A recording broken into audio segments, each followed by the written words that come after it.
Hey bookworms, welcome back to the channel and welcome if you're new. I'm Sam, and in today's video we will be recommending books for the Stranger Things characters. I almost did not watch this. My partner was going to watch it without me. I was like, go on, watch it without me. I'm not interested in some kids riding on their bikes. Shows me clip. Oh wow, okay. Can I watch the first episode now? Oh, what's going to happen now? Can I watch the next clip? Why are you taking the phone away? I want to see that. So that happened. I'm actually rewatching it. So I'm not going to do this in any order because I did try to order these books in order. That didn't happen. First up, we have Eddie. Everybody loves Eddie. I love Eddie. It took me a while, by the way, to get used to him because I was like, who's this guy? But oh my god, everybody found love with him. In the short time that he's in it, people have found love with him. Because Eddie is a character who seems like behind with, like, I believe with the school and stuff like that, and he films himself like he runs away a lot from things, but also he's like a rock star, you know, he's awesome. And in the final, Eddie finally doesn't run away from the problems and he faces them, and it's sad. But because of this, I decided to pick a book that I felt like Eddie would maybe be able to relate to the character a little bit and enjoy the fantasy aspect of the book.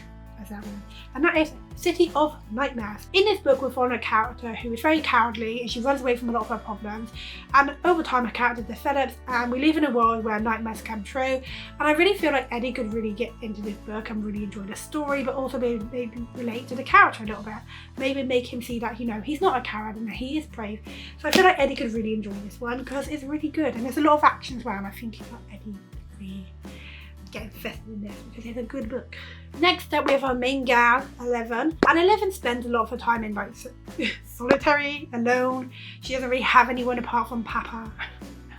He's like, dude. And then she meets these boys who become like her friends and family. And for 11, I wanted to pick 6 Crimson Cranes. In this book, we're following a princess who is in exile. She's been cast and now she's living in like this world where nobody really knows who she is because she's got this pot on her head and she can't speak, which is a little bit weird, but she's pretty much isolated. She can't ask for help because if she does speak, then each brother will drop down dead for every word that she speaks. So she can't ask for help. She can't say who she is. She just has to get on with it and try to find a way to escape the situation she's in, be reunited with her brother, and then defeat her stepmother who set the curse upon her. And I think 11 could definitely relate to the character, and I think she'd really enjoy this light, fancy, fairy tale-esque story about being brave and being reunited with the people you care about and standing up to the person who's trying to take this all away from you. And I think 11 would really enjoy this book because it's so good. Next up, we have Nancy, our own little journalist investigator who's a damn badass woman, because like this woman deserves way more hype than she gets. I think Nancy is just like such a kick-ass character. I love her, although I don't love her when she mechanized Steve, you know.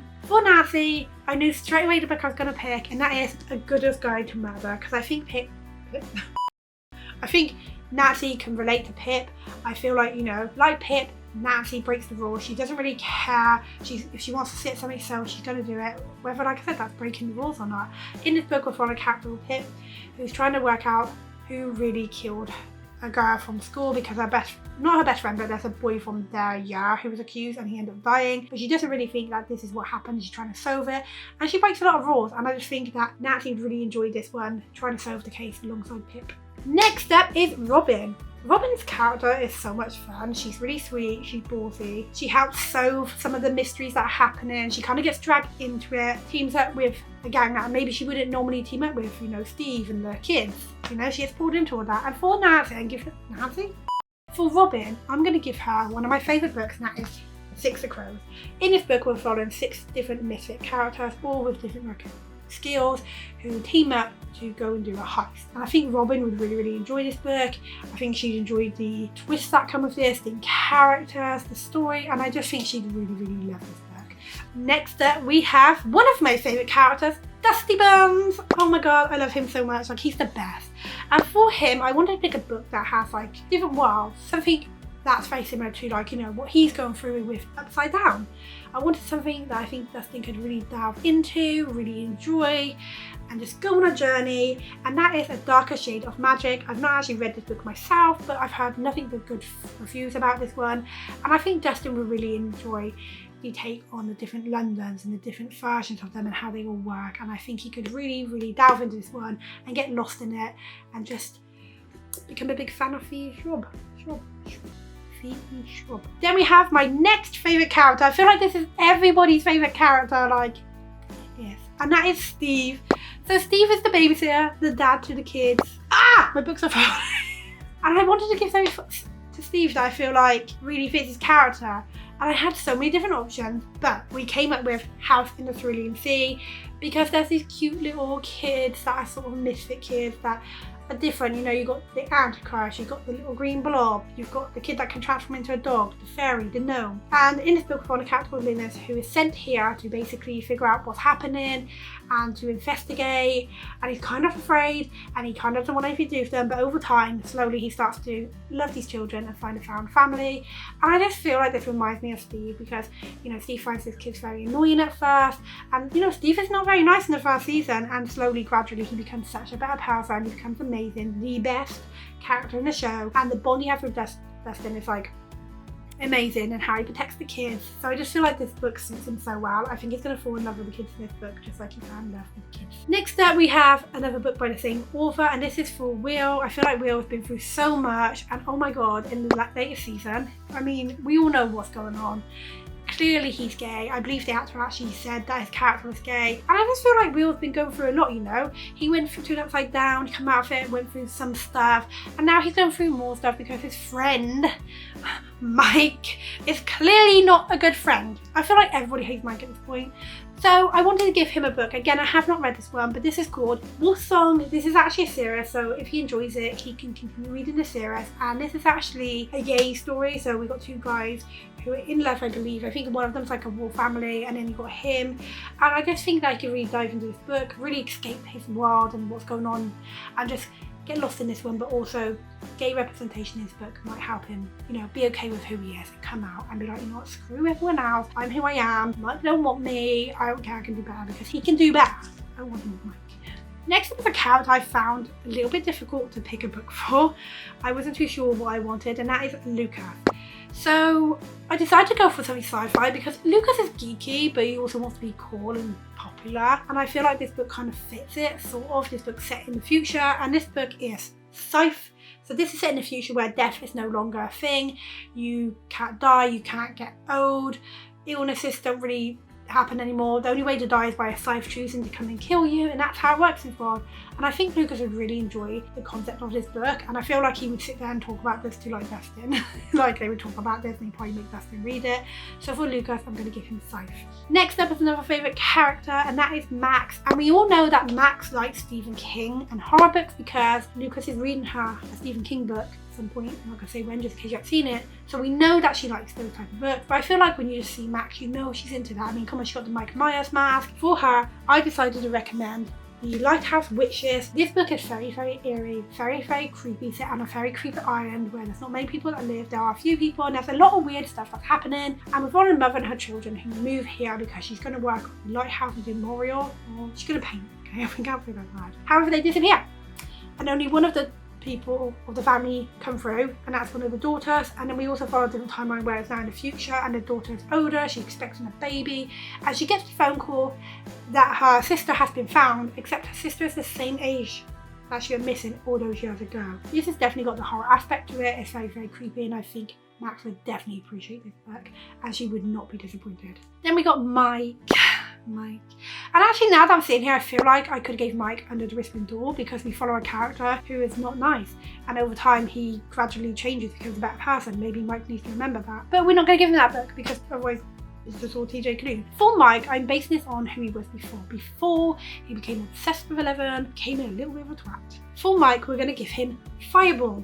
So in this book, we've got a girl whose friend gets taken. She's kind of her only friend. She gets taken from the Hunter's Lodge where they live, and nobody seems to want to go and find her. Our character, which by the way is called 12, I guess that reminded him of 11 a little bit, right? She goes off with the Guardian to go and find her friend despite all the dangers, despite everything they go through. She's determined to go and find her. This book is full of adventure, and it's just so much fun. And maybe he'll remember all the things that he did and all the effort he put in finding Will and bringing him home. Maybe this will make him remember, because Slip seriously needs to. Then we have Erica. So I feel like Erica's a really bossy little girl, really brave, very determined. She likes to say she's not a geek, but she is a geek. But I feel like Erica is definitely one of those characters that's just like you don't mess with, even though she's really young. I love her. She's honestly adorable. And for her, I gave her The Girl Who Fell Beneath the Sea. In this book, we're following a girl who decides to sacrifice herself to the gods beneath the sea, so then her brother's fiance or something doesn't have to sacrifice, because every year they sacrifice someone. So she sacrifices herself and finds herself in this underwater world, which is absolutely stunning. There's a lot of mystery, a lot of things that's happening, and I think Erica would really appreciate this book. Next up, we have Jonathan, who honestly, it was like, I don't know, this is probably the character I struggled with the most, because I don't know, Jonathan's okay, right? He's okay. I don't know, I end up giving him, I'm not going to say this, the anomaly. And this book follows a plane that splits in half. So one plane lands, like for example in April, and another one lands 5 minutes later. So now there's a duplicate of the planes, duplicate of the people, but obviously the people who landed previously have already started making changes and choices with their life. So the ones who landed after now have to like sort of deal with all these choices that are happening. And it just sounds really interesting. I think Jonathan would actually really enjoy this one. I mean, I've not read this yet, but I do think Jonathan would enjoy this one. But yeah. Then we have Hopper. We love Hopper, and I wanted to give him something that could suit his personality, suit the career he's doing, but I didn't want to just give him like a typical murder mystery book, because it'd be like he's at work, right? So we want to give him something that's a little bit of a break away from it, but something he could kind of relate to. So we gave him something fun, because I feel like he would need that, and that is The Cat Who Caught a Killer. In this book, we follow a cat who can talk, and he teams up with this woman to help catch the killer. And the cat, like I said, can talk, and I feel like Hopper would really enjoy the fun side of this. I think he would really enjoy the cat Conrad, and maybe secretly hope that he had a talking cat help under him. This book's a lot of fun, and I think it would definitely help Hopper just wind down, relax after a long day. So yeah. Then we got Joyce. Joyce is honestly fierce. She would do anything for her kids. This woman is crazy, but in the best way. I absolutely love her. From the very first season to even recent, she's gone through so much to help the people she cares about, being her children, Hopper. She's honestly an incredible mum, incredible friend, and I just love her character. So I'm going to give her one of my favourite books, and that is Finny Donovan Is Killing It. In this book, we're following a mother who is in the middle of a battle of custody against her husband, but she doesn't have much money in order to do this. And one day, she's talking about her book, and someone overhears and believes that she's a hit woman, and kind of leaves like a note on the table of the person who wants to be killed and a large sum of money. Obviously, Finny's like, I'm not doing this. I'm not a hit woman. But since something happens, she's trying to get caught up in it, and she teams up with her nanny. And this book is so much fun, but I think that Joyce would just enjoy this book so much in the duo, but also relate to Finley and how much she would do for her children. And I just think Joyce would love this book so much because it's so good. Then we have Murray. Murray's a little difficult, Murray's weird, but we love him. We love him, but he's weird. And I didn't really know what to give for Murray.